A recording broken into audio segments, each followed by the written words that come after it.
Okay, so I think I will start. My name is David Flint. I am the convener of the Climate Emergency Policy Working Group and the co-chair of the party's COP26 steering committee. And for this day only, I've been promoted from panelist to quizmaster, or possibly from poacher to gamekeeper. I'm not quite sure how we should look at it. But in any case, I'm asking the questions. So a few initial things here. First of all, this is one of a series in which we will be presenting issues about the policy relating to climate change. Those policies are widespread and complex. In this session, we'll be talking about the carbon tax and the other financial matters that are essential in carrying forward green policies. And that's why we've got the panel we have today. We'll also be This is the third session of a fortnightly series. And the goal is to help you, our members and supporters, understand the severity of the problems we face, and also the way in which the policies of our party address those questions. And with COP26 coming up in November, that's particularly important. Later on in the series, we'll be saying more about the COP, but for the moment, it's just part of the context. So, a few general points. We'll be talking about specific policies, but no policy is an island. All the policies are interconnected, and while we'll mention some of those interconnections tonight, others will not get mentioned because you can't do everything at once. So, housekeeping. Move on to housekeeping. If you want to watch the previous episodes in the series, then Holly will paste the URLs for those sessions into the chat. There will be time for questions and answers at the end. Please do not put questions into the chat because we won't be looking there.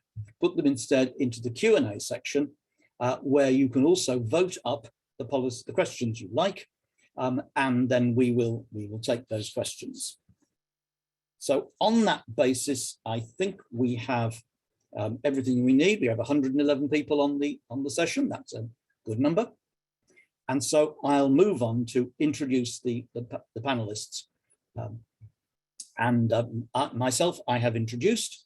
So Tony, tell us who you are and what it is qualifies you to help us spend £1 billion. Or a trillion. A trillion? Yeah, I'm Tony Firkins. I'm from Hounslow Green Party. I'm also a member of a number of policy working groups, including the Climate Emergency Policy Working Group, which I have put against my name for today. In my past, I've run large IT systems, in particular towards the end of my career. I was working with Tesco Mobile from their startup, doing the design before they started, to getting 5 million customers. But over the last 20 years or so, I've done less and less paid work and more thinking about climate, energy policy, and the like. And until more recently, I've done things like worked on a model for the Climate and Energy Policy Working Group to see how much investments required and what impact that investment would have.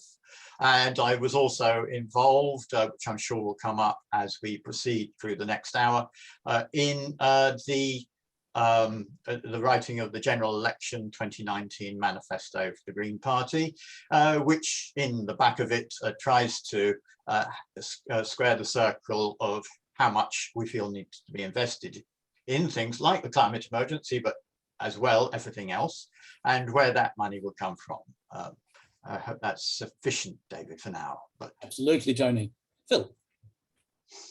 Oh yes, I'm Phil Horton from Eastleigh Green Party. I've been a Green Party member since 2019. That's not all that long compared with a lot of other people here, I'm sure. And I joined because I decided that politics needed to make a difference, as well as the kind of grassroots side of things. So I spent many years working in sustainability. I originally trained as an engineer, and after a few years I did a master's in environmental development. I worked at the Centre for Alternative Technology for 12 years, for a renewable energy company for 7 years. And my job now is a sustainability manager for the Royal Yachting Association, the RYA, based on the South Coast. And we published our sustainability strategy last year, and we're about to publish our Carbon Pathway to Zero document, having had it approved last week, which is quite exciting for me in my day job. Okay, Phil, thank you.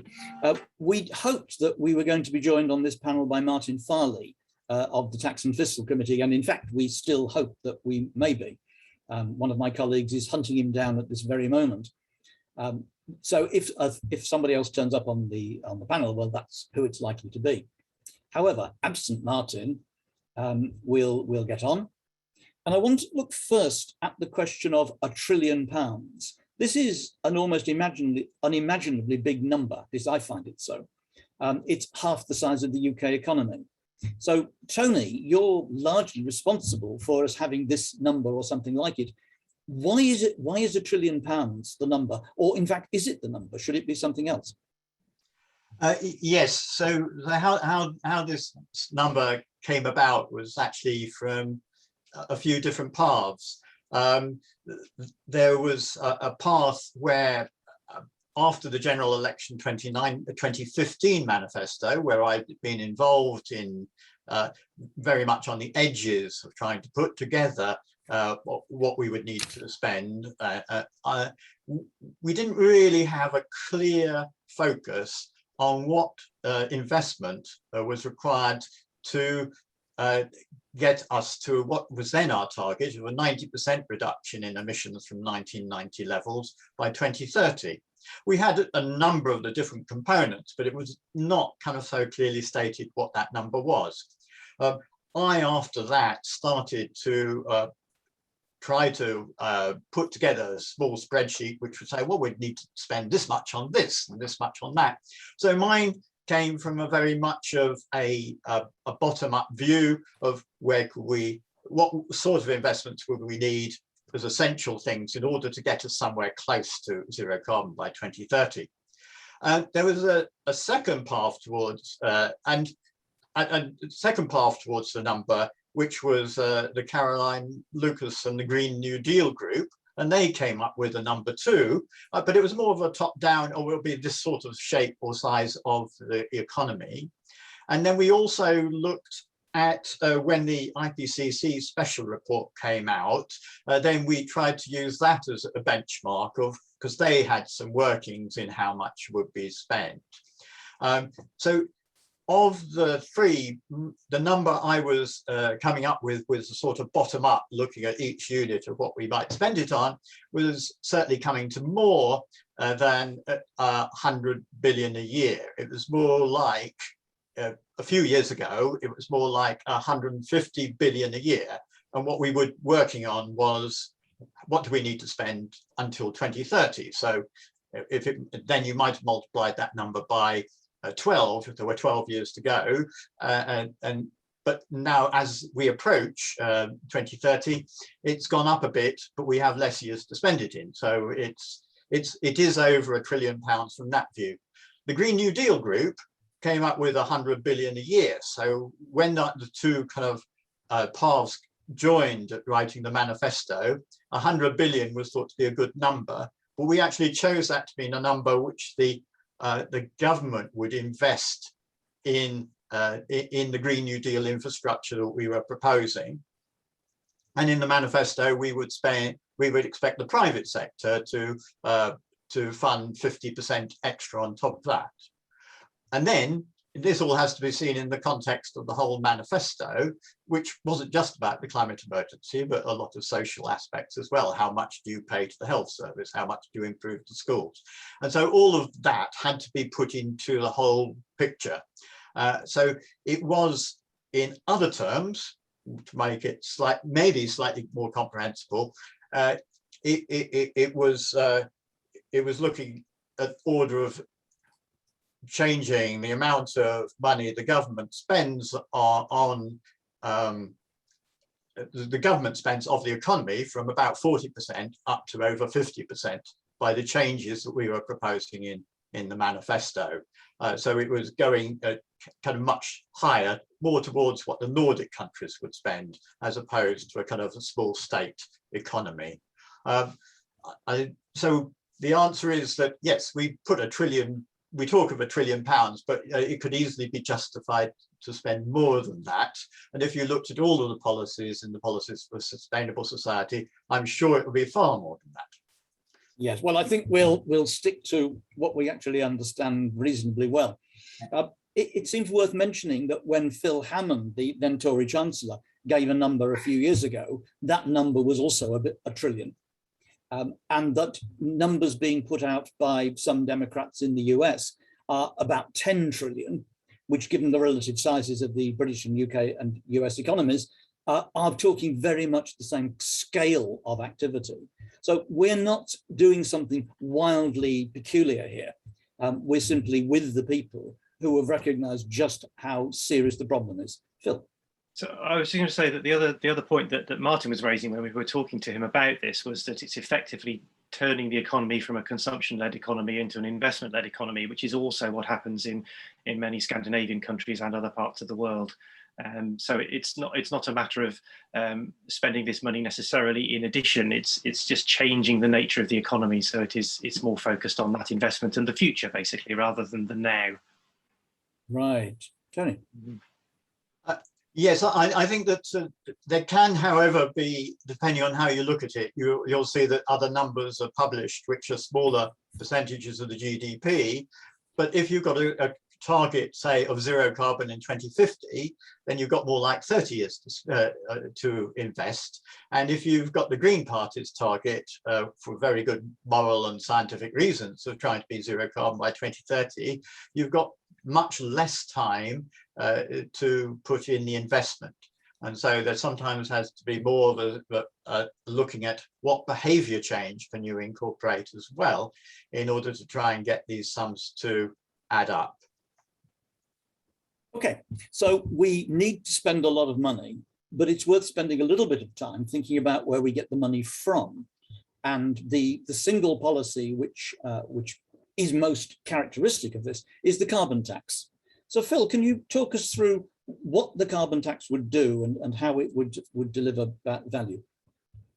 So, I mean, the aim of the carbon tax is really to tax the thing that we want to reduce effectively. So it would go across the whole of the economy and it would look at imports as well as activities within the country to make sure that we were fairly taxing all activities that produce CO2 effectively. I mean, we would look at other greenhouse gases as well, but the main focus here is on carbon, of course.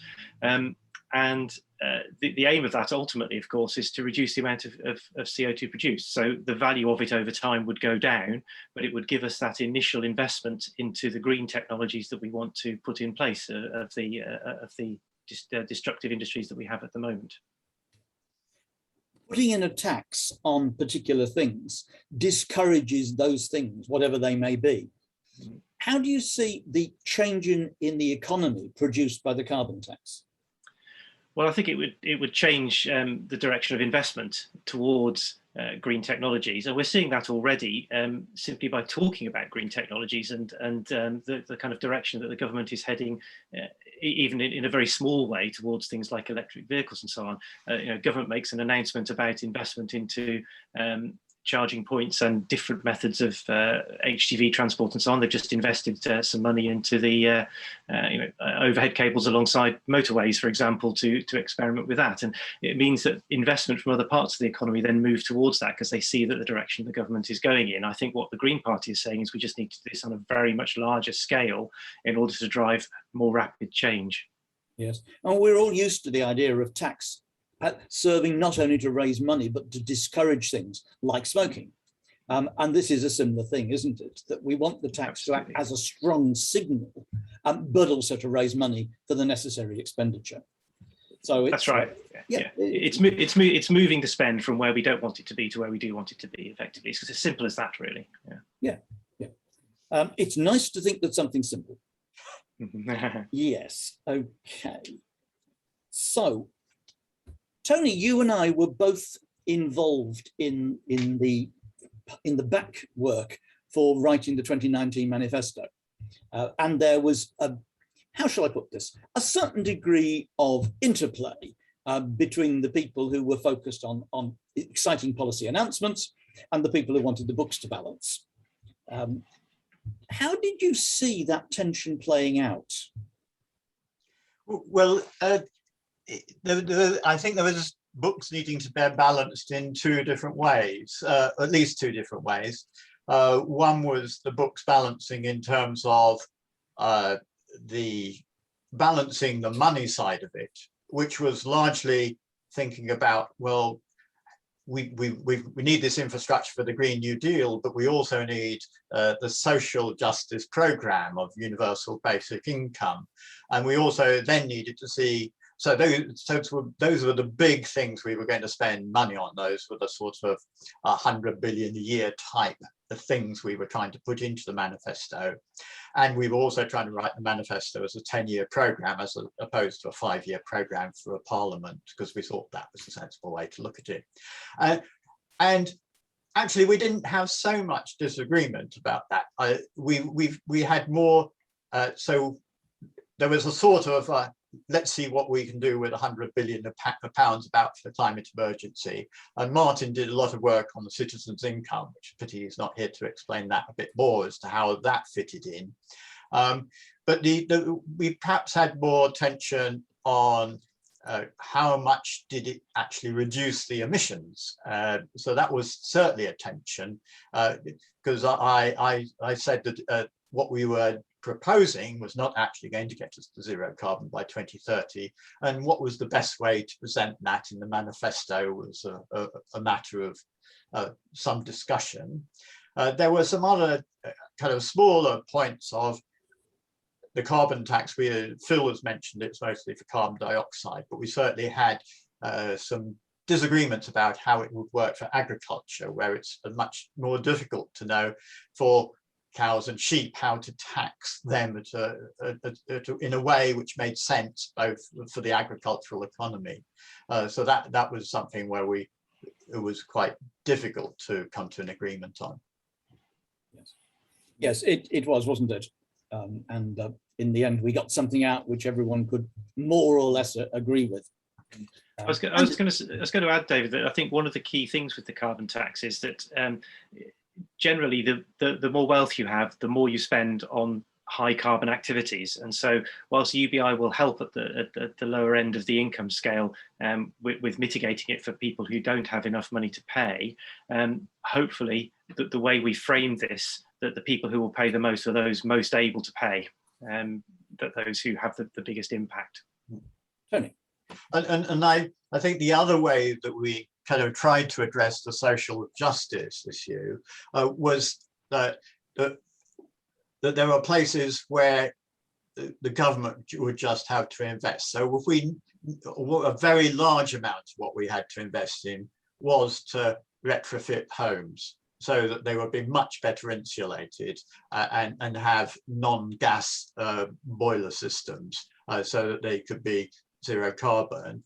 And there we made an assumption that for the kind of the richer people will be paying far more of having to retrofit their own home, whereas the less well off would get a very large amount of it paid for by the state. Yes, there's a wider context for this, though, isn't there? Because in the manifesto, we were talking about policies for the United Kingdom, but the worst effect of climate changes don't fall in the United Kingdom. They fall in the poor countries like Bangladesh with its vulnerability to flooding, like the Horn of Africa with its vulnerability to drought. And so clearly, to the degree that the developed countries, including us, are responsible for climate change, then we ought to be paying for the losses and compensating for the damage done in these poor countries. Now, that is a part of the green policy. It's one that this policy working group has not spent a lot of time on, though we have spent some, but it's a policy we're going to be putting very much front and center as we move towards the COP. Tony. Yes, so I'll just say a bit how I think the policy is evolving. So we've had, so in terms of our policies over time, the government until recently had signed up to 0.7% of the GNI, the gross national income, to be paid as an aid budget. But it's been far from clear whether all that 0.7% also includes all of the commitments we've made under the Paris Climate Agreement. So the Green Party's position has been that we would spend 1% of our gross national product on international aid, but in the last 2 years we've been kind of shifting our focus to say, well, is that really enough? Is it that we're really targeting any carbon tax, which is meant to be paying for the damage done? Is it be going to the right places by largely spending it in the UK, or should more of it be spent on aid, and making sure that the clauses such as the climate finance, which is in the Paris Agreement to fund the less developed countries, and also to spend for loss and damage. So if a cyclone comes through, whose responsibility is that? Is it to help put things straight after that? So I think our focus is changing. And so I think the focus of the Green Party moving up to COP is to look at that far more. And it's also moving up to the Green Party conference. We've got some ideas on this. Whether we've quite got the right balance, I don't know, but at least such a motion that we brought hopefully is open to amendments, and people can amend it if they think they can do better. Yes, and there is a motion going to Autumn Conference, which will seek to allocate more money to climate finance. Money is always a difficult matter for governments, particularly governments that really don't want to spend money on anyone outside the UK. And the track record of the Tory government is, of course, dire. But this is not the time for throwing rocks at the Tory government. There are other occasions for that. So where are we going through this? I believe that Martin will be joining us very shortly, but until he does. So you can leave the complicated economic questions until he arrives then, David, yes? That would be my preference. So, yes, I'm not an economist, very far from being an economist. So where do we go next? Phil, one of the things it's, I think, worth spending a little time on, can I say to everyone watching, questions will be welcome at the end. Please don't put them in the chat, put them in the Q&A, because when I come to take the questions, I'll be taking them from the Q&A. So you may need, if you put them in the chat, you may need to retype them into the Q&A section, and you can vote for the ones you like, and I shall take the top voted ones mostly. Phil, we talked a lot about the policies of the party and how policy is made. Can you tell us a little bit about, particularly as a newcomer, seeing it perhaps through fresh eyes, just how does policy emerge within the Green Party? So that was one of the things I really liked, actually, when I first joined the Green Party, is how easy it is to get engaged with policy making, because it is all from the bottom up. And so the process is that anybody can bring a policy proposal to conference. You have to get some supporters for that. You have to consult with other people within the Green Party and outside the Green Party in order to get your proposals accepted and brought forward to conference. So the best way to get involved is to join one of the existing policy working groups, such as the climate policy one that we're all members of, where you'll sit with a group of like-minded people, or maybe not like-minded people who have disagreements on these groups, and develop your ideas and put together proposals to bring to conference. And then we go through the Policy Development Committee and the Standing Orders Committee in order to get to manage the process as it comes up to conference. But you'll see that there'll have been an pre-agenda forum on the Green Spaces website, where people have put forward their initial ideas. Any ideas that are taken forward will then come onto the main agenda as PDC and SSE develop that, and we will be able to vote and upvote any particular policies that we would like to see come forward. So the more people that support a policy, the more likely it is to get heard at conference, because it moves up the agenda effectively. We never get through everything at conference because there are so many ideas, great ideas coming forward. So basically, you come up with an idea, you propose it, you get some support, ideally through one of the existing policy working groups. You take it to conference, and then there's a discussion and a vote.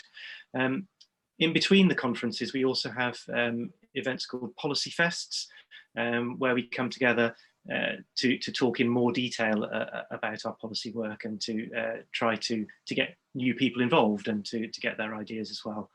So we rely on that the mass of the membership to come up with these ideas and to challenge us as well, and to ask all the right questions to make sure we bring forward the best formed policies we can. Tony, do you want to enlarge on that at all? What else is there to say? Yes, I feel you have to. No.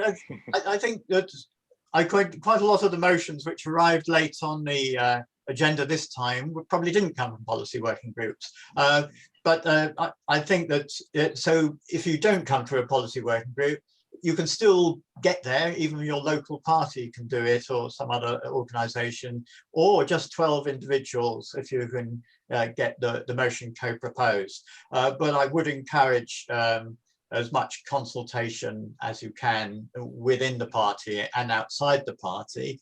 And the policy is kept short. Our policies are quite long, and in some cases I would say rambling, and we want it to be succinct. And so right along with maybe just a one-line policy statement. We had one from our group last time on green steel. The actual policy was probably a sentence or two, and then we had a 10 or 20-page document as backup to explain why this was a good policy for it to go forward. And that was an example of a motion which went through fairly smoothly through the process. So good thing to do. Yeah. My view certainly is that the best policy is made by a process of study rather than by a process of choosing ideas out of the air and saying, oh, that sounds good, let's do that. And naming no names, but those things do turn up on the conference agenda. Sometimes they get passed. Sometimes, perhaps rather too often. Okay.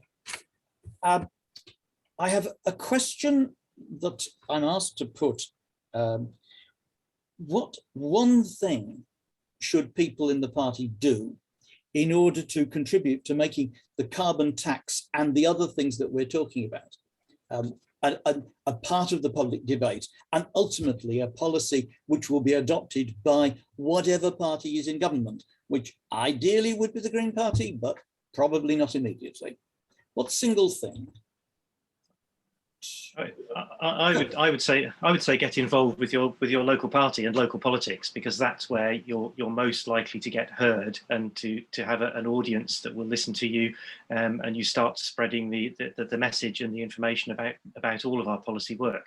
So get involved with your local party, get involved with helping to elect green councillors onto local authorities. Because as you'll have seen from various communications from the party, the statement having a green in the room goes around. It means that people can get drawn towards our ideas in a kind of local fashion, and then hopefully they'll be more likely to vote for us at general elections, and we'll get more Green MPs ultimately. Yeah, I'll chip in here that I think, I mean, for some it's different levels for different people. So there you can just say, well, we need the carbon tax, and to be able to explain in a fairly simple way as to how it will raise the tax for things which emit a lot of CO2, and how that money can then be used both for citizens' income, for the social justice, and for infrastructure. But I think that if you can go a step further, and the first document I'd read is just to look at the general election 2019 manifesto and see how it's laid out there, and then try and that's the next level of detail to put the message across. And then if you want the more sophisticated answer, then come to one of our policy working group meetings, and then hopefully give an even more detailed view, so that you can introduce things like what happens when we want to when imports come in, and how do we adjust for that so that we can give more different levels according to who you are and who you can talk to. And I think there's different answers for different people. And I was going to add actually that you know, I'm a backroom kind of person. I tend to prefer the kind of policy creation bit of it to being out there talking to people on the doorstep. And what we actually need more of in the policy working groups, although we do have this now on the climate emergency one, is kind of behavioural change people. So you coming and joining the policy working groups, even if you're not an expert in that particular area, is valuable. We need that input as well. Okay, I'm going to answer for myself here, and I'm going to go slightly off piste, I think, though I don't disagree with what Phil and Tony have said. It seems to me that the difficulty of getting the Green New Deal and all the other policies taken seriously is the sense that we don't have enough money, that the money which is required has to be raised in taxation or by borrowing, and that borrowing is a legacy for the future, a bad legacy for our children and our grandchildren. And I think it's important that we should say this is wrong, that there are other ways of funding. And it used to be said there is no such thing as a magic money tree. Well, it turned out in 2009 that there was. There was a magic money tree in the basement of the Bank of England, which proceeded to print £400 billion in order to safeguard the banks. What was done to safeguard the banks could be done to safeguard the planet, ought to be done to safeguard the planet. And so contesting the idea that we don't have the money to do this is, I believe, fundamental. I think it can play on the doorstep. It can certainly play on policy. Not everyone in the party takes this view, but it seems to me an important part of the argument we need to have. So I will now turn to the questions we've been asked to answer. And the first is from Susanna Nelson Pollard. What is the Green Party advocacy and lobbying strategy to counter the inevitable pushback against the carbon tax the lobbying from large polluters? Do we have a strategy on this? I don't think I can answer that one. So hopefully Tony can. Yeah, well, I must say that I'm more of the back room as well, like Phil, to see if the numbers add up. Then I'll take it. You take it. Yeah, because the policy working group it exists primarily to develop policy and get it out into the party. We are not responsible for the communication of that policy. That's something I've seen more of recently through my work with the steering group. But in fact, we have professional marketing and communications people who do that. Do we have a policy to deal with lobbying? Well, I don't know that we do. We probably should do, because lobbying by polluters in favor of the right to pollute is an absolute pain. Clearly something needs to be done about it. It's easy to see what it would be. Put all lobbying contacts on the public record, and exclude lobbyists from working in government in any capacity, and let government, if it wants expertise in the field, pay for it, rather than getting it for free from people who are not independent and don't necessarily have the public interest in mind. Okay, Louis Stephen says, I love the principle of the carbon tax, but people don't like paying tax. Should we rebrand it the carbon pollution tax? I think, this is another comms and marketing problem for which you are probably putting it to the wrong people. And maybe on a future call, we need to have, Phil, you want to take it? Well, I was just going to say that I think maybe it's more about communicating the fact that tax is not a bad thing. It's getting that communication message out there that what we're doing is we're paying that money across so that good things can be done with it at a government level, which we can't do individually. So I think it's about, if you look at Scandinavian countries, people there pay much higher taxes to have far better services, and I think we need to see that coming through in the communications more, that it's not a bad thing. Tony. Yes, I mean, in terms of branding it, then we did have the original idea when we put in the carbon tax was it was a carbon tax and dividend, and the dividend was slightly morphed. So the dividend at one stage was the idea when you get taxed, but it's revenue neutral, and so people will get back that money. What effectively happened for the 2019 manifesto was the amount raised by the carbon tax then funded the universal basic income. But I don't think in the manifesto that clear link between about 85 billion pounds a year being raised by carbon tax and the about of 85 billion pounds a year being needed for the universal basic income was tied together. And the amount that was needed for the infrastructure for the Green New Deal, because it was capital expenditure rather than kind of year in, year out expenditure, was done through borrowing. But I don't think we made that message particularly clear, but that message, without departing from Green Party policy, then that message could be made clear. Okay. Bernie Howley says, how can incentives be worked into the system, of carbon tax apart? How can incentives be worked into the system? Right now, he says it's hard to afford to be eco-friendly in your consumption. Yeah, so that comes back to the kind of social aspects of this, doesn't it? And how we use the UBI to make sure that it's affordable for people on lower incomes to be more green. And it also comes down to a question that I would like to ask Martin when he arrives, which is about the balance between taxation and regulation, really. So if we regulate things in some areas, then the market will likely find ways of delivering at the same price they already do. And I think one of the classic examples of that is the Montreal Protocol for CFCs, where when CFCs were banned, your fridge didn't get any more expensive, and it certainly didn't stop working. The industry went out and found other ways of doing the same thing without using those damaging chemicals. So this is where I think that the question is a good one, because it's about how do we balance the taxation and the regulatory elements of it, and then make sure that people can still afford to live at a suitable level. Okay. Yeah, and I think in the manifesto we did try and get across some of the regulation. So certainly, carbon tax on its own is not the answer. If you actually look at the tax that we currently have on petrol, if you kind of worked it out in terms of the CO2 emissions per litre, then it's quite a high carbon tax, but it hasn't particularly stopped the behaviour of people driving cars.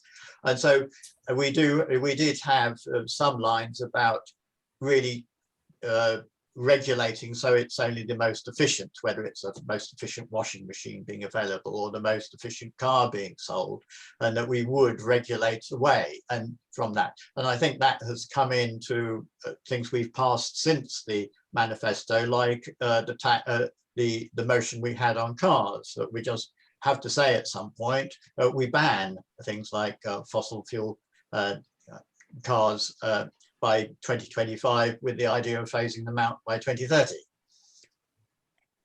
Right. Martin, welcome.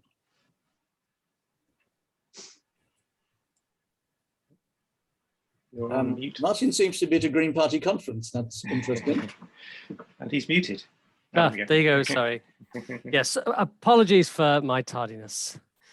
Just busy day. Yes, okay. Martin, you probably gather we're taking questions, having been through the initial presentations, if I can call them that. So we have a question, picks up on the last one really.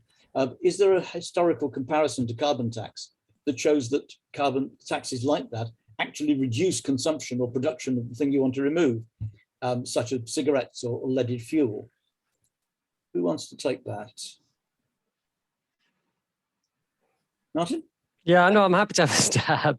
I think the simple answer is no, there isn't. And if you look at something like tobacco taxes or tobacco duties, they don't actually reduce smoking so much. What really did it for smoking were kind of cultural reasons or practical reasons. So when you can no longer smoke in pubs, for example, that's what made the difference. When it comes to petrol and diesel, if you track the price of petrol and diesel, which does fluctuate quite a lot from one year to the next, consumption of those things actually doesn't really seem to budge very much at all. I mean, over time, it has gradually increased with the increasing number of cars and so on. Although, again, car usage isn't a straight line upwards. It does tend to fluctuate a little bit. But the problem with Pigouvian taxes, as they're sometimes called, or sin taxes, is that they don't necessarily change behaviors a great deal. But what they do is they generate revenue that allows you to pay for mitigation for some of the harm that they do. Now, I think our assumptions in the 2019 manifesto was that the carbon tax, even set at a pretty high rate, starting at £200 per tonne and going up to £500 a tonne, would only reduce, on an annual basis, probably, what do we assume, about 10% reduction or so on. I mean, that's a pretty steep price hike. That would take petrol prices up to about £1.80 a litre. But it probably wouldn't massively reduce. It would reduce them a bit, but it would be quite a slow burn. So the purpose of these kind of taxes, is partly to change consumption patterns, but it's also to provide revenue to fund the alternatives. The one exception to that is maybe as businesses, when you plan projects within businesses and so on, if one option suddenly shoots up in price and another remains stable, then relatively it becomes a more feasible option. So, but that takes time. It's not going to change consumption in the next year or two, but over 10 years or 15 years, I think it would have a big impact. But I think that makes a good point, that a tax is not only a revenue object, it's also a signal. And if a stiff tax is applied to something, that shows the government thinks this is important and implies that other things will follow. And as you say, that motivates businesses to make some changes. Tony? Yeah, I mean, I think some of the stuff we've looked at is price elasticity. So if you have a price elasticity of 1, supposedly if the price goes up 10%, then you have a reduction in demand of 10%. But probably we're extrapolating a long way in some of our cases. We're certainly not expecting the carbon tax to do all of what we want on its own. It has to be with the alternatives being invested in so that they appear cheaper. And then there's some things where we're heavily relying on increase in price, because our aviation frequent flyer levy would be a much steeper price increase, where we're kind of relying on that price increase. And other places, it's really that if you change it so that the alternative to the fossil fuel use, like we might be going through where to have an electric car for the lifetime is starting to be cheaper than the fossil fuel car. And some things can change very rapidly when you get to a certain price point or a certain availability, and suddenly something picks up. In my previous career, it was when we got to a certain amount of people with mobile phones, it suddenly shot up in terms of the amount of people who had them. So we have to hope that some of that effect will take place. Okay. I suppose we do get to tipping points, don't we? I mean, I think we will see that very shortly with electric cars, for example, where once the price gets to a certain point, why would anybody buy anything else? So we will reach that point with some of the things that are in the kind of consumption side of things rather than in the investment side of things. Okay. I have a question here from Sean Ferneyhouse. Can the carbon tax be geared to discourage carbon and to adequately fund the expenditure? If taxation is to discourage something, then the tax take is going to diminish. So the need for extra expenditure going to diminish in step with this. Tony? We perhaps had for the level we were operating on the manifesto, we had a fairly simple-minded approach to this, which we would like to evolve further with further evidence, is that we started, Martin mentioned starting at £200, but in the kind of initial work we did, we started at £100 a tonne of CO2, and we're currently operating at about 500 megatons of CO2 equivalent in the country. And by the time we'd finished up in 2030, we had 100 megatons of CO2, and we had a carbon price of 500. So the price of the carbon tax was going up as the carbon emissions were going down. We were thinking through our work till 2030, and we would hope it would come down. But I don't think we were getting to a point where we were ever expecting to get to zero carbon, we were always going to have some. We was going to be net zero, but there is going to have to be some sequestration, natural and otherwise, to balance some very hard to remove emissions. Yeah, I think there's something worth saying here, which speaks to the broader context. To some extent, the answers to these questions depend how much of a hurry you're in. If you think we've got until 2050, then you can proceed by slow incremental stages and let things work through, and price signals probably work on that sort of timescale with some restrictions.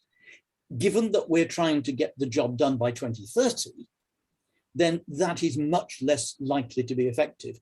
The price increases have to be very severe, and it almost certainly turns out that the balance is more for regulation, less for price signals. I'm not enthusiastic about this, but it is what follows from setting an aggressive timescale. And there are good reasons for thinking that 2050 is not acceptable. Okay, I move on to a question from Nicola James. What impact would conversion, either partially or wholly, to plant-based diets have on carbon emissions? And would this be significant to warrant carbon charge on meat consumption? And is it something the Green Party would consider as a useful tool to attain targets? I think I'll take that because the carbon tax does tax emissions from farms, and therefore the tax applied at the farm gate will be passed down the food chain. It will very much increase the price of beef and lamb and dairy. So all that level is in the policy. We don't need to make a separate decision on it. Tony. Yeah, so the food and agriculture policy that we passed at a recent conference was not going for a vegan diet, but it is going for a significantly less meat and dairy diet. And so sometimes it's loosely called a kind of meat tax, but we actually worked it out in the work we did on the amount of methane, largely speaking, from the cattle and the sheep. But so it definitely has some effect. There are other things we can do as well. But I think that the sort of order of reduction that I think is kind of consistent with our policy is to reduce to about 25% of current, certainly red meat and dairy. And this actually fits quite well with kind of some dietary advice. So the two things can work together. I was just going to add to that. That's a really good example of this no policy as an island approach that we took in our first one of these sessions, really, because we're talking about a carbon tax here, but then we start getting into farming policy, we get into land use policy, and then land use policy feeds into our energy policy because of looking at biomass and so on. So it's a really good example of how we can't take these questions in isolation. And there aren't any really simple answers. We have to just keep thinking about this and keep developing our ideas. Okay. We have a question from Henry Gent. I love the principle of carbon tax, and I want border carbon adjustment mechanisms taxing the carbon content of imports to apply widely to imports and thereby reduce embedded carbon in imports. Would the panel like to include border tax adjustments to apply widely? Martin. Of course, and this is part of the assumption of our carbon tax policy. However, this is the bit where the carbon tax really hits reality, and we have to kind of be flexible about how we apply it if we want it to work. The import and export taxes, duties, etc., are often governed by current treaties, agreements, all kinds of international obligations that we've signed up to, sometimes in the dim and distant past. And levying new taxes on imports is not necessarily a simple thing to do. It is possible that we would try to do it and fail. We would not be able to impose those taxes. There are conditions within GATT, which obviously then became WTO, which do allow taxes to be imposed for environmental costs on imports. However, it's not been very widely tested. So I think we generally all agree that that would be, well, in fact, you would have to have that set up. Otherwise, you'd push up the price of domestic production and relatively lower the price of imported production, which would destroy your own industries and businesses and artificially push down the prices relatively of imports. So this is one area where the carbon tax has quite a lot of quite tricky detail to get through. If for some reason we weren't able to fully tax those imports, we'd have to find some other mechanism to use the revenue from carbon tax to reduce, for example, productive taxes like income taxes or something that would make UK production, if not cheaper, but relatively the same. It is a bit of a minefield, and it's one of those areas where we've never really sort of fronted up about the detail of what is required, but it's not a straightforward calculation, unfortunately. As you say, unfortunately. Tony? Yeah, a few extra things which we kind of have half thought through is that if there could be a critical mass of other countries who were applying a similar carbon tax or similar policies for themselves, then we wouldn't be applying a carbon tax for the imports from those countries if the carbon tax being applied appropriately in the home country. And the other thing which might apply would be for the lower income countries also. We might not be applying a carbon tax, or we would be giving them suitable aid. So in fact, the books would be balancing there. So it is trying to get this, not as I think a previous question, how do you get it to happen? Well, if you've got contacts internationally, then you should be trying to persuade this as a world policy. But there are areas where we can apply it locally or nationally. Okay.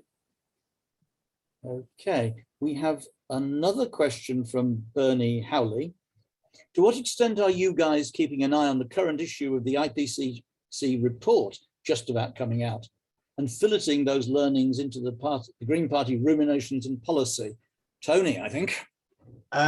Yes, well, we did a lot of, for the IPCC special report that came out. It had quite a lot on the economics of it.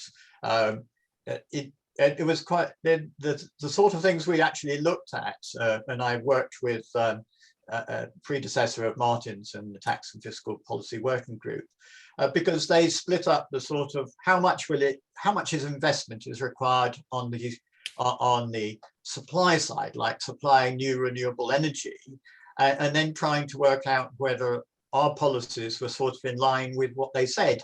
And we could do some sort of calculation by looking at what they were suggesting on the supply side. And we were fairly aligned.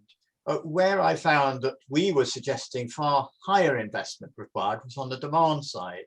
And whether that was a quirk of the UK, where we say, well, we've got to reduce the amount of energy we use, such as in homes. Maybe it's because the UK has particularly badly insulated homes, or the particular geography of the UK. We found that checking against the IPCC, it made me concerned that somehow we had come up with an overestimate of how much we should be investing on all the demand side of the infrastructure, but it didn't. It kind of aligned with the supply side. In terms of upcoming reports, the most concerning thing is of some of the leaks of the reports is that the climate situation is even worse than we thought. I think that when we've come to our policy of zero carbon by 2030 and looking at the equity of how do we in the UK do our fair share, this was a real challenge for all the groups to kind of square between what we think the morals and science needs our target to be and what can we actually achieve however hard we try. And I think, and there's quite a lot of probability in the IPCC reports. They've got quite a wide range of the outcomes. And if we're unlucky, which it seems like we may be on the unlucky side of their previous predictions, we're in a bad state. And this means that although 2030 is approaching us, no one feels like changing the fact that we want to get to zero carbon by 2030. So we wait future reports with interest. It'd be nice to think we were going to come out on the lucky end of climate science, but it doesn't look like it. Anyone else? Martin. Yeah, sorry, just to reiterate, I suppose, what Tony was saying. If you look at the Green Party's current plans, by current, I mean our 2019 kind of proposals, the reason why our Green New Deal was offering 4 times as much investment as the Labour Party's Green New Deal was precisely as Tony suggested, is because we weren't just looking at investing in new industrial processes, for example, new energy infrastructure. You know, we kind of went sort of wholesale. We looked at sort of, every aspect of the economy where carbon is being emitted, and the cost of transitioning those areas of the economy and society to a kind of a net zero carbon setup. But by far the biggest share of that, in fact, by far the single biggest outlay, is around housing and retrofitting and making houses energy efficient and therefore livable. And obviously that doesn't just feed into the climate change agenda, it also feeds heavily into better health, greater housing security. Somebody asked a question about land value tax, efficient use of housing and land. There's a lot of empty homes, a lot of empty building plots, for example. We should be building more densely rather than building on sort of greenfield sites, for example. So it's not just about how much money we're spending, but by focusing, by taking into account, all areas of the economy, taking a very holistic approach, actually we also begin to feed into much better policies in other areas as well. So it's definitely worth people kind of, checking out some of the detail, because it really does, we did spend a lot of time thinking about how every single area of society and the economy was contributing to climate change. But in doing so, we also set about trying to fund and support other kind of Green Party policies and other sort of outcomes that I'm sure we'd all like to see.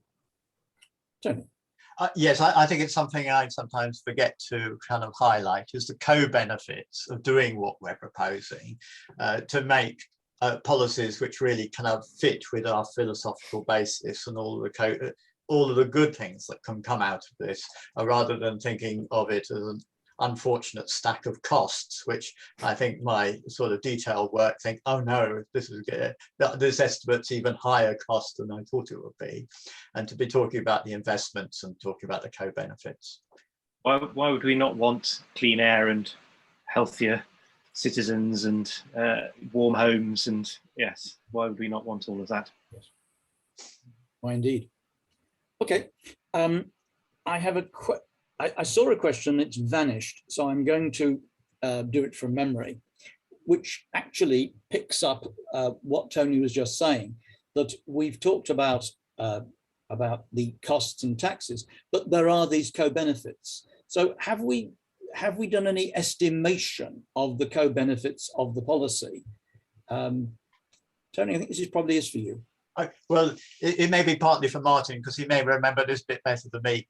But one part of our, when trying to get things to add up in terms of the manifesto, was to try and look at some of these co-benefits in terms of health and others. And it was a study done by the Rowntree Foundation, and that said how much savings there could be from different things. And I've been recently looking at the government's transport policy that Grant Shapps announced a week or so back. And that was full of, oh, well, we'll save 10 billion because people are going to have better health. I'm not sure that this is going to translate into a reduction in the NHS budget. But we did use some of the numbers from the Rowntree papers, which Martin may be able to follow up on. But I think we then halved it, because we thought that perhaps it wasn't going to be as good as the Rowntree policy paper said.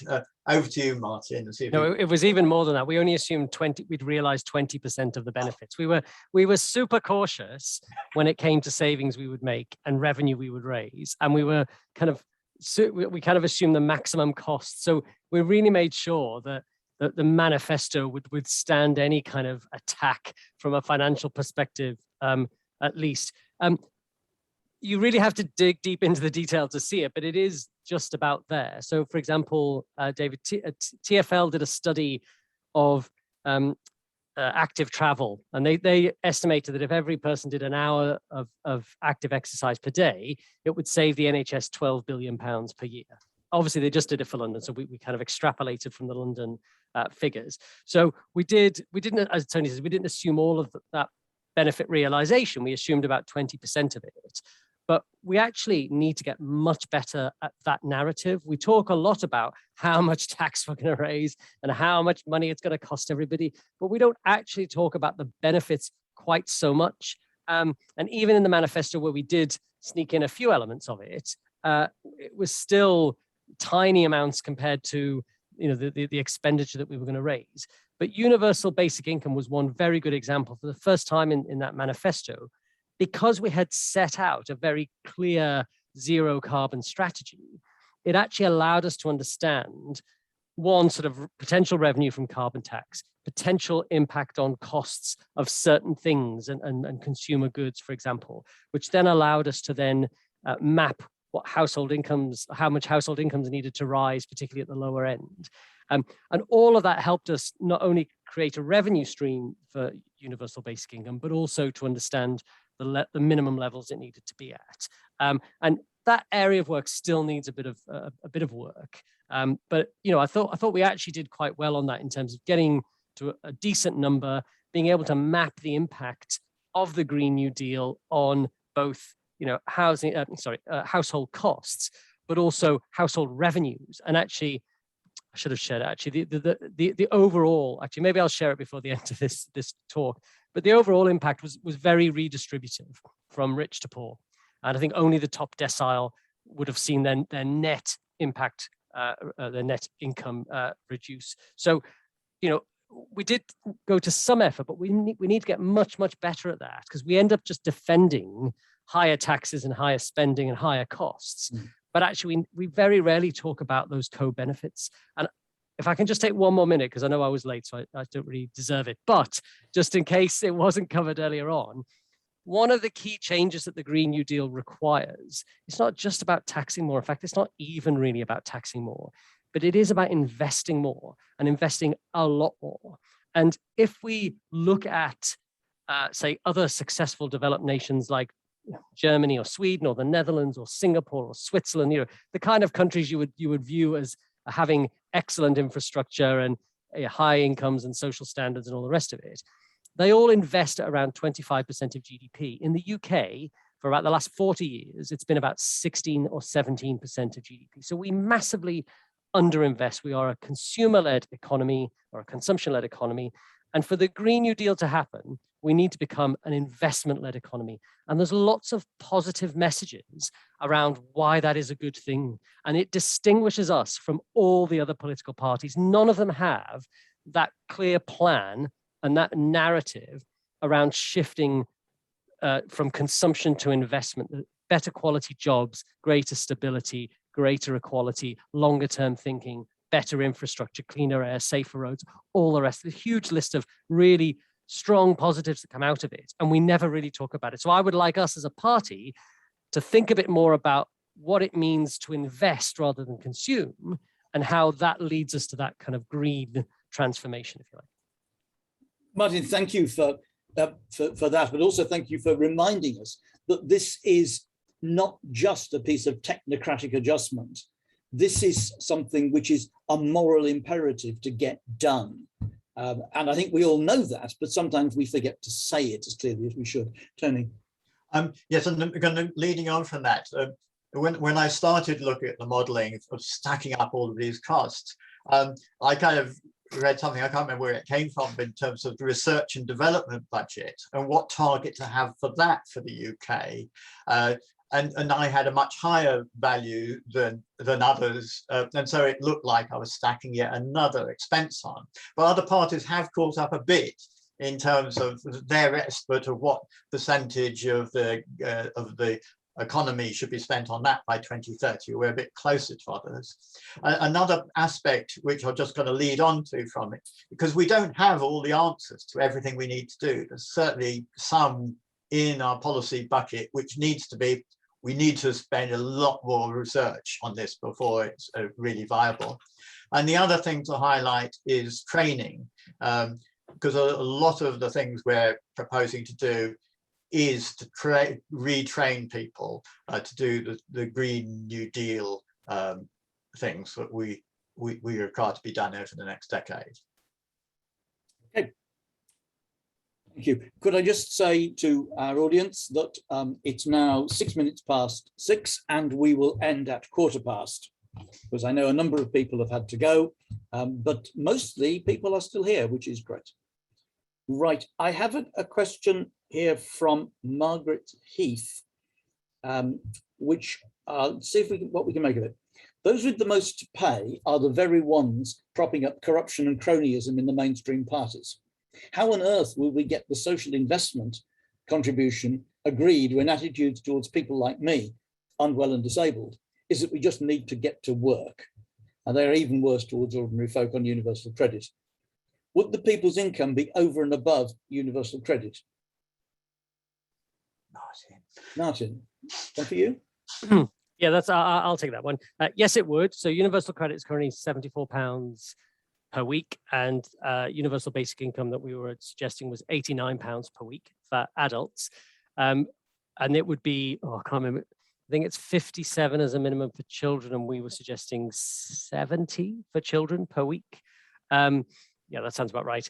And then for pensioners over 65s, instead of being 100, I can't remember exactly, but instead of being like 175 per week, I think it was 185 per week. So something in that kind of, in that realm. And the impact that would have had on people's incomes is significant. However, so people, if you can imagine like a lone parent with one child would have a minimum income of around £16,000 per year, because we would retain housing benefit and we would also significantly reduce the withdrawal rate of benefits as well. And that was also factored in to our UBI proposal. So somebody, a lone parent on benefits would have an income of around £16,000 per year minimum and a much lower benefit withdrawal rate. Plus, we would have additional funding for, so we would reinstate cuts for PIP or disability benefits.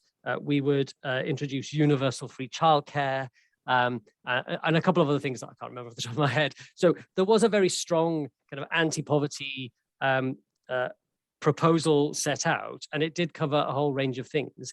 But the great thing about universal basic income is not just that it's a replacement for benefits, but that it's a very different arrangement. It is a floor beneath which nobody will fall. And you don't have to fill out any forms for it. You don't have to apply for it. And no matter how many bad decisions you make in life, you'll still never fall below that floor. And the security that brings, not just the income, is actually one of the great things that will help that make UBI such a powerful tool for combating poverty. So it was definitely above. Some people claimed it should have been higher. I guess you always get that argument, and maybe it could. But we have to operate within the fiscal boundaries that we have. I know not everybody agrees with that, but that is the assumption that we make when it comes to manifestos. And I thought it wasn't just my work, by the way. A number of people in the UBI working group worked for about 2 years to sift through all of that detail and to test every element. And it was incredibly complicated, but we got there. And I thought we actually put forward a very credible proposal. Tony. Yeah, I'm not directly answering the question, but about balancing the books is that for Green Party, we actually have a challenge with growth. So other parties, and I know that the Liberal Democrat manifesto in particular assumed that their policies were going to suddenly get a lot more growth of the economy, whereas our manifesto was looking at more, Martin will probably correct me, but after a few years it was actually pretty zero growth, and so that gives an extra constraint about how generous we can be about some things or how much we can spend, and also try to get the thing to add up in a reasonable way. I think one of the things that's come out of this, and you'll remember those of you who were on the call at the beginning, I talked about the phrase, no policy is an island. One of the things that comes out for me is the reminder that as Greens, we don't just seek to control climate change or global warming, or whatever we're going to call it. We want a fundamentally different society, a society which is focused on human values, not on economic growth, not on earning money for the sake of buying more things, getting on the treadmill. And so we're looking for a society which is different in the way in which people would live. Even though the amount of money in it might be less, the lives would be better, and that it would be reflected in all kinds of policies. Martin made the point about people being more secure through having a guaranteed level of income. It's obviously a good point. We talk about having more comfortable homes because we would insulate and control that. So there's a lot of things that make a better society overall. And of course, if we take a good many of the cars off the streets, we make the streets safer. But we also mean that people can, again, socialize on the streets in a way that used to be important. Children can play in the street, things which you really wouldn't want to do now and want your children to do now. So I think we are looking at very much a different sort of society. David, sorry, could I just, I can't share an image in the chat. I thought I could. Could I just briefly share my screen just to demonstrate to people? I know it is just a measure of income. I don't know if I can enable that, Martin. You can Holly, go ahead. can you? Okay, thank you. So I don't know if people can just Yep, see the screen. Sorry, it's a bit rough and ready. So this is the kind of overall impact on final income, and that's a specific definition. So it includes the value of government services like health and education and free childcare, all the rest of it, on each income decile for non-equivalized households. And sorry for the jargon, but that simply means the poorest 10% of households, for example, tend to be much smaller, and the higher ones tend to be larger. They tend to have more children. So what the redistribution showed us is, firstly, it was pretty redistributive. There are a couple of anomalies in there that I'll talk about in a second, but only the top 10% would see a drop in final income, and that was fairly modest. It was about 6%. I mean, this blew Labour's proposals out of the water, which were not really distributive at all, because they baked in 75% of Tory benefit cuts from the last decade, whereas we essentially wiped them all out. The reason the second decile has only a very slight increase is because there's a disproportionate number of pensioners in that decile, and most of our additional expenditure went on kind of households with children. So those households in the middle that seem to have the best impact, or the highest impact, tended to be low-paid households with children, and they got the bulk of the benefit for what we were proposing across the board. There were some assumptions that I had to make in that in terms of the distribution of things like land value tax and carbon tax, etc. But what I couldn't do, for example, improved disability benefits, I couldn't map that. I had to assume that was even, but those deciles that are lower, the second and fourth decile with more pensioners, probably would do slightly better than I've suggested in this graph. So, but basically what you can see is household income across the board would improve, because we would be shifting revenue from largely large corporations and kind of polluting consumption, which is often done by businesses, and we would be shifting a lot of that revenue via UBI into households. So that's why overall there was a slight uplift of about £1,000 per year on average per household, but obviously that was concentrated in those lower deciles. So overall, a very positive picture for us, but more work is needed to kind of to be much clearer about that in future, I think. Okay, Martin, thank you very much. I think that actually is a good place to end. A graph which shows the social benefit of what we are doing, as well as the benefit for the planet. And the final words, more work is needed, since plainly more work is always needed. So I'm going to stop there. I want to thank the panel, Tony, Phil, Martin, for turning up and giving eloquent answers to these very many questions. We're up to time. Could I encourage anyone on the call who remains interested in policy to think about joining a policy working group? Doesn't have to be mine, doesn't have to be Martin's, but your contribution will be valued. Finally, can I draw everyone's attention to the petition that Caroline Lucas, no, it isn't Caroline Lucas, but it is in fact Caroline Lucas, on the wellbeing economy, which is on the petitions website of the Parliament, and which, if you sign up to it, will be good. If 100,000 people would sign up to it, then it kind of has to be debated in Parliament. So it's a way of getting the notion of the wellbeing economy, which we've touched on indirectly today, onto the make MPs think about it, rather than just think about all the things they normally prefer to think about. So on that, I wish everyone a good evening, and I hope to see very many of you in 2 weeks' time. Bye, everyone. Bye. Bye. Thanks, David.